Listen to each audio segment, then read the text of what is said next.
एक लड़की जो कि अपनी विधवा माँ के पास मायके में आई हुई थी और तभी उसे उसका जो ससुर होता है वो लेने के लिए आता है। अब यहाँ पर जो उस लड़की की विधवा माँ होती है वो कहने लगती है अपने समधी से कि समधी जी एक रात रुक कर चले जाना और कल ले जाना बेटी को। अब यहाँ पर जो समधी जी हैं वो भी इस बात के लिए तैयार हो जाते हैं और वहाँ पर रुक जाते हैं। रात भर रुकने के बाद दूसरे दिन जैसी सुबह होती है और सुबह का ऐसा समय होता है जिस टाइम पर बाजार खुलता है, तो माँ अपनी बेटी से कहने लगती है कि बेटी ऐसा करो तो मार्केट चली जाओ और मार्केट से अपने लिए कुछ सामान ले आओ जो कुछ भी तुम्हारा खत्म हो रहा है। पैसे देकर बेटी को मार्केट भेज देती है। लेकिन जब बेटी शॉपिंग करने के बाद वापस घर में लौटती है तो घर के अंदर कुछ ऐसा देखती है जिसे देखने के बाद उसके पैर तले से जमीन खिसक जाती है और उसके बाद जो बेटी होती है कुछ ऐसा कर देती है जिसके बारे में खुद उसकी माँ ने और उसके ससुर ने कभी कल्पना भी नहीं की थी। क्या हुआ था ऐसा, पूरी सच्चाई के बारे में जानने के लिए वीडियो को अंत तक जरूर देखें। नमस्कार दोस्तों, मेरा नाम है जीतू और आप लोग देख रहे हो ब्रेन डिमांड चैनल। वीडियो को ज़्यादा से ज़्यादा शेयर करें और चैनल को सब्सक्राइब करना ना भूलें ताकि मेरा हौसला बढ़ता रहे। उत्तर प्रदेश के अंदर एक कानपुर देहात नाम का डिस्ट्रिक्ट होता है। इसी डिस्ट्रिक्ट के अंदर एक परिवार रहा करता है। परिवार के अंदर एक पिता है और एक उसका बेटा है। पिता का नाम सुरेंद्र होता है और बेटे का नाम विक्रम होता है। यहाँ पर जो विक्रम होता है जब वह 10 साल का था तो उसी समय सुरेंद्र की जो पत्नी होती है वह इस दुनिया को छोड़कर चली गई थी और उसके बाद से जो सुरेंद्र है वही अपने बच्चे को पाल पोस रहा है और उसकी हर जरूरत का ख्याल रखा करता है। धीरे धीरे समय बीतता है और समय के साथ साथ यहाँ पर जो बेटा होता है वह बड़ा हो जाता है। अपनी पढ़ाई लिखाई को करने के बाद एक कंपनी के ऑफिस में काम करने लगता है। अब जब बेटा काम करने लगता है तो यहाँ पर जो सुरेंद्र होता है वो सोचने लगता है कि क्यों ना अब बेटे की शादी कर लेता हूँ, क्योंकि सुरेंद्र ने अपने बेटे की वजह से ही शादी नहीं की थी ताकि कोई सौतेली माँ आकर उसे बुरी तरह से टॉर्चर ना कर सके। तो इसी वजह से जो सुरेंद्र होता है वह शादी नहीं करता है और अपने बेटे को खुद अपने हाथ से खाना बनाकर खिला खिलाकर बड़ा कर देता है। यह बात सोचकर वह सोचता है कि चलो अपने बेटे से बात करता हूँ, जब वो शाम को लौटेगा तो उससे इस बारे में बात कर लूँगा। ऐसा सोचकर वो दिन में घर में बैठा रहता है और जैसे ही शाम के समय उसका बेटा लौटता है अपनी कंपनी से तो उसके बाद उसे कहने लगता है कि बेटा मैं ये सोच रहा था कि अब तू बड़ा हो गया है, पैसे भी कमाने लगा है, तो क्यों ना अब मैं तेरी शादी कर लूँ। इस बात को सुनकर बेटे को भी ये बात महसूस हो रही थी, लेकिन वो अपनी तरफ से कह नहीं पा रहा था कि पिता से कहूँ तो किस मुंह से कहूँ कि मेरी शादी कर लो, क्योंकि उसे भी बड़ा दुख होता था जब उसका पिता उसके लिए खाना बनाया करता था। तो यहाँ पर वह कहता है कि हाँ पिताजी ये तो बड़ा अच्छी बात है, आप बेशक से मेरी शादी कर लो, कोई भी परेशानी नहीं है। अब इस बात को सुनकर पिता को जब इजाज़त मिल जाती है तो वह अपने बेटे के लिए इधर उधर लड़की ढूंढने लगता है। ढूंढने से उसे पासी के गांव में एक लड़की मिल भी जाती है जिस लड़की का नाम होता है सोनम। सोनम जो कि उनकी रिश्तेदारी के कांटेक्ट में थी और सोनम की जो माँ थी वह विधवा थी। यानी कि जिस तरह से यहाँ पर इन्होंने अपने बेटे को पाला है उसी तरह से सोनम की माँ ने सोनम को पाला था। अब ये बात दोनों में कॉमन होती है और इसी बात के चलते यहाँ पर पिता को लगता है सुरेंद्र को कि इसी घर में अपने बेटे की शादी करानी चाहिए। ऊपर से यहाँ पर एक बात ये और थी दोस्तों, यहाँ पर जो सोनम की माँ कमला होती है उस पर काफ़ी सारी पुश्तैनी ज़मीन थी और जब सोनम की शादी उसके बेटे विक्रम से हो जाएगी तो ये सारी पुश्तैनी ज़मीन उसी पर आने वाली थी। और यह बात सोचकर भी जो सुरेंद्र होता है वह अपने बेटे के लिए सोनम को पसंद कर लेता है।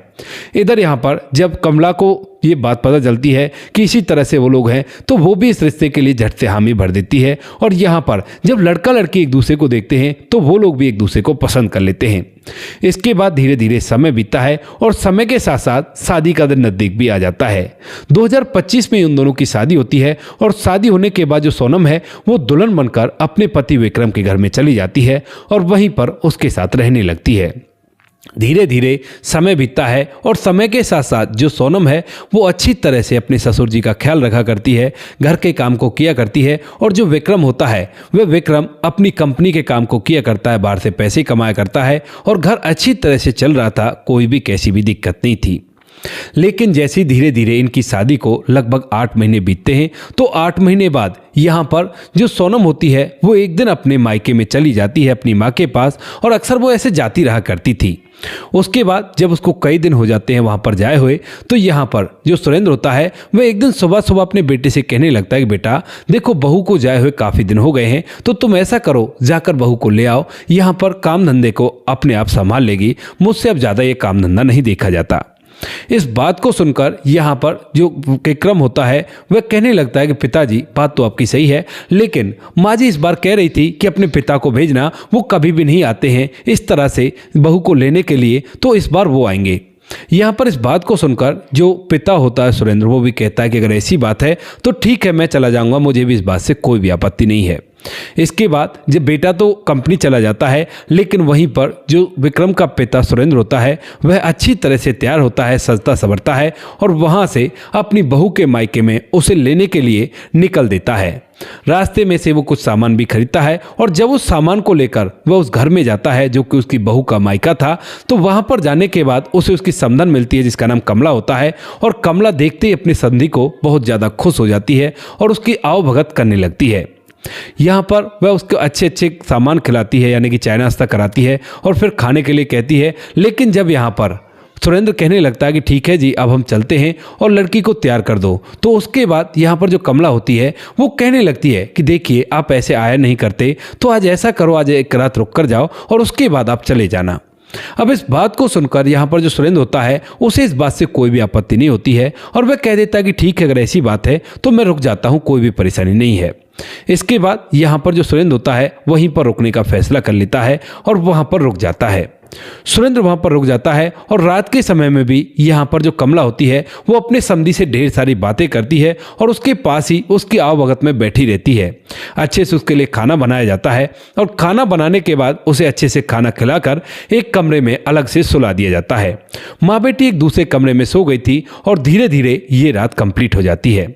जब ये रात कंप्लीट हो जाती है तो उसके बाद अगला दिन होता है और अगले दिन सुबह सुबह जैसे ही दिन के 10 बजते हैं तो यहाँ पर जो माँ कमला होती है वह अपनी बेटी से कहती है कि बेटी, ये लो, कुछ पैसे ले लो और तुम ऐसा करो, मार्केट से जाकर कुछ सामान ले आओ अपने लिए जो तुम्हारा खत्म हो रहा है और उसके बाद अपने ससुर जी के साथ चले जाना। अब इस बात को सुनकर जो सोनम होती है वो उन पैसों को पकड़ती है और पैसों को पकड़ने के बाद वहां से मार्केट के लिए निकल जाती है। अब घर के अंदर समधी और समधन रह गए थे। यहाँ पर समधी भी काफी ज्यादा जवान था, इधर जो समधन होती है वह भी काफी ज्यादा जवान थी। दोनों के जो बच्चे थे वो पहले पहले बच्चे थे और उसके बाद उन दोनों के जीवन साथी उन्हें अकेला छोड़कर इस दुनिया से चले गए थे। तो इसी वजह से यहाँ पर जब दोनों घर के अंदर अकेले रह जाते हैं तो जिस कमरे के अंदर समधी लेटा हुआ था वहीं पर जो सोनम की माँ कमला होती है वह भी वहीं पर पहुंच जाती है और कमरे के अंदर जाकर दरवाजा बंद कर लेती है। कमरे के अंदर जब अपने आप को बंद कर लेते हैं दोनों के दोनों, तो उसके बाद धीरे धीरे काफी समय बीत जाता है, लेकिन कमरे के अंदर से वह बाहर नहीं निकलते। इधर यहाँ पर जो बेटी सोनम होती है वह अब तक मार्केट से शॉपिंग करके घर वापस लौट आती है और जैसे वो घर के अंदर आती है तो उसे घर के अंदर से कुछ अजीब अजीब सी आवाजें आने लगती हैं। इसके बाद यहाँ पर जो सोनम होती है वह उस तरफ जाने लगती है जिस कमरे से वो आवाज आ रही थी। वह कमरा कोई और नहीं, वही कमरा था जिस कमरे के अंदर उनके ससुर जी आराम कर रहे थे।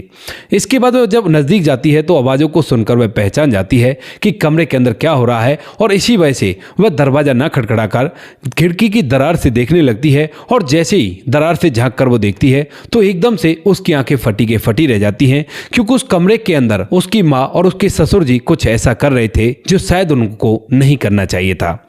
इस बात को देखकर सोनम के पैर तले से जमीन खिसक जाती है और उसके बाद वह काफी इस बारे में सोचती है और सोचकर अपने कमरे में जाकर चुपचाप बैठ जाती है। वहां पर बैठी बैठी वह ढेर सारी बातें सोचती है। वह सोचने लगती है कि माँ भी परेशान है, वो भी अकेली रहा करती है और भरी जवानी में वो विधवा हो गई थी। और इधर अपने ससुर के बारे में सोचती है, क्योंकि अपने पति से ससुर के बारे में उसने बहुत कुछ सोच रखा है और अभी तो जो ससुर हैं उनकी उम्र इतनी ज़्यादा नहीं है कि जितने में उन्हें ऐसे ही घर पर रहना चाहिए। तो इन बातों को सोच सोचकर वह काफ़ी ज़्यादा गहन सोच विचार वो करती है। और जब थोड़ी देर में जो उसकी माँ कमला होती है वो दरवाज़ा खोलकर बाहर निकलती है तो एकदम से घर का मेन दरवाज़ा जो था वो खुला हुआ मिलता है और इसे खुला हुआ देखकर वो सोचने लगती है कि शायद कोई घर के अंदर आया था। इसी वजह से जब वह इधर उधर घूमती है तो घूमते घूमते उस कमरे में भी पहुंच जाती है जिस कमरे के अंदर सोनम बैठी हुई थी। और सोनम बिल्कुल चुपचाप खामोश बैठी हुई थी और जैसे ही माँ सोनम को देखती है तो देखती समझ जाती है कि शायद इसे सब कुछ पता चल गया है। इसके बाद वह कहने लगती है कि बेटी तुम कब आई? तो यहाँ पर जो सोनम होती है वो कहने लगती है कि माँ तब आई थी जब आप लोग वो सब कुछ कर रहे थे जो आपको बिल्कुल भी नहीं करना चाहिए था। मैंने सब कुछ अपनी आंखों से देख लिया है और आप लोगों को शर्म आनी चाहिए ये सब कुछ करके। इस बात को सुनते ही यहाँ पर जो माँ होती है कमला, वह एकदम से अपनी बेटी के पैर पकड़ लेती है और रो रो कर उससे माफ़ी मांगने लगती है। कहती है कि बेटी, अगर ये बात बाहर लीक हो गई तो बहुत ही गड़बड़ हो जाएगी और इस बात को यहीं पर दबा दे, चारों तरफ हमारी बदनामी हो जाएगी और ये आखिरी गलती समझकर इसे माफ़ कर दे। इतनी देर में जब कमला रो रो कर अपनी बेटी से माफ़ी मांग रही थी तो यहाँ पर जो सोनम का ससुर होता है सुरेंद्र, उसे भी ये बात पता चल जाती है कि कहीं ना कहीं बहू को ये सारी बात पता चल गई है और उसके बाद वह भी एकदम से सामने आता है और अपनी बहू के सामने हाथ जोड़कर उसे माफ़ी मांगने लगता है। कहता है कि बहू, माफ़ कर दो, हम लोग बहक गए थे, लेकिन आगे से ऐसा कुछ भी नहीं होगा।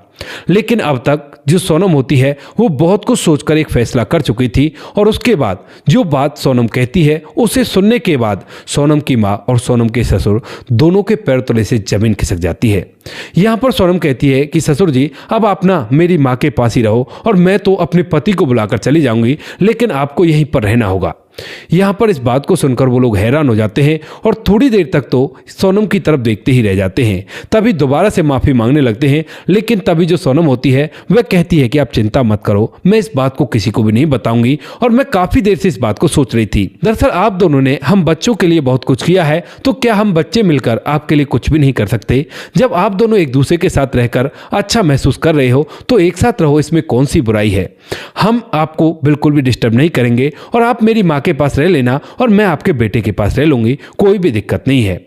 अब ये बात एक तरह से देखी जाए तो सामाजिक तौर पर बहुत ही बेकार है, लेकिन सोनम ये सब कुछ खुले विचारों से कह रही थी। और तो जो ससुर होता है वो कहने लगता है कि बेटी, ये तू क्या कह रही है, लोग थू थू करेंगे, लोगों को पता चलेगा तो यहाँ पर जो सोनम है वो कहने लगती है कि पिताजी देखो, बात आपकी ठीक है, लेकिन आप मेरे पिता के समान हो और ये तो मेरी माँ है ही। अब जब आप लोग एक दूसरे के साथ ऐसा कर सकते हो भावनाओं में बहकर, तो आप अगर किसी और के साथ ऐसा करने लगे तो कितनी बदनामी होगी। अब यहाँ पर तो घर की बात घर में रह जाएगी, ना कोई देखने वाला ना कोई पूछने वाला, और आप यहीं पर रह लेना, कभी कभार हमारे पास आ जाया करना और यहीं पर किसी को भी इस बारे में पता नहीं चलेगा।